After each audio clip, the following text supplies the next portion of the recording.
So my name is Jacquie Lamm. I'm the head esports coach and assistant director for Minnesota State University Mankato. And I'm also a board of directors member for NACE. Kind of gaming, I've been a gamer my whole life. I started out with Zombies Ate My Neighbors and it evolved from there. I'm a huge Warzone player. So I come from a heavy background of knowing about broadcast, OBS, streaming in general, and how to create a welcoming community. I streamed games that probably weren't as most popular. I played a lot of Dying Light or solo campaigns. And so it wasn't about getting the most people in there. It's just games that I wanted to play and happen to stream at the same time.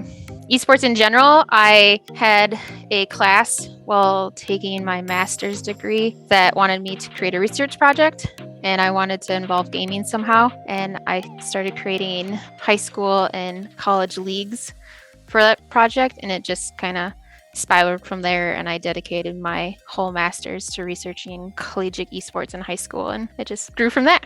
I knew what it was, not the general sense of how to run a program or start one until I did more digging into it, but I tried Twitch streaming for a while, like many other people. I liked watching people play video games and playing them myself, so in general, I've just been a huge gamer and watcher for my whole life. It has grown a lot, even with our titles. So we started in the fall of 2019, and our first semester was 2020 of spring.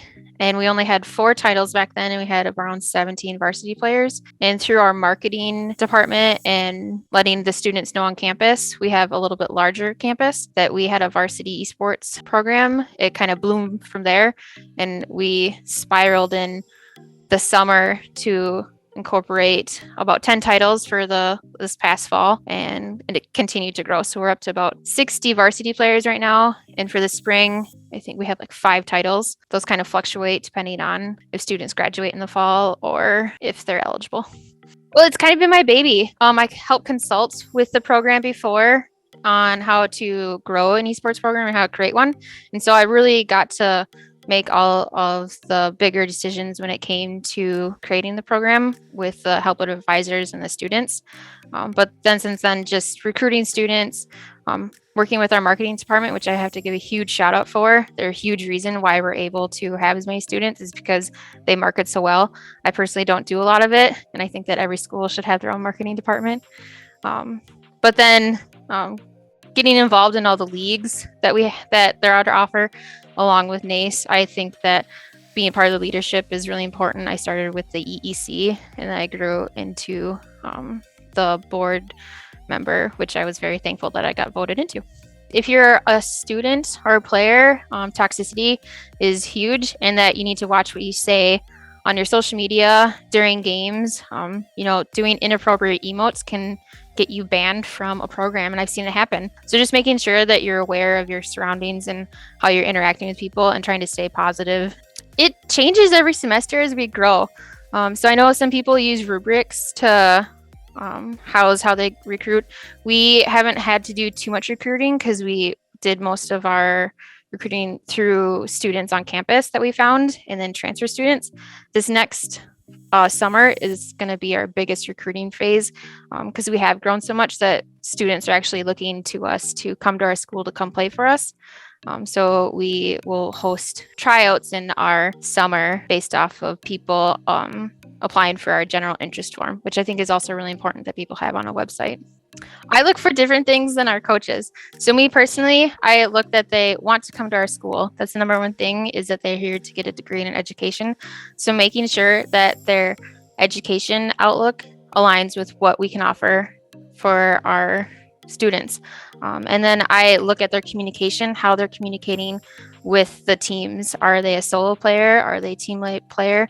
Are they communicating well? Do they need just help with how to communicate if they aren't very open? But then my coaches are looking at kind of those things, but more skill-based, and how a team might jive together, work together well, and then rank. I would probably put rank almost at the bottom.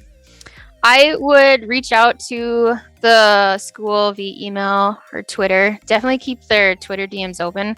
That's probably the biggest place where people can interact for esports is on Twitter. And then just ask. We personally have scholarships.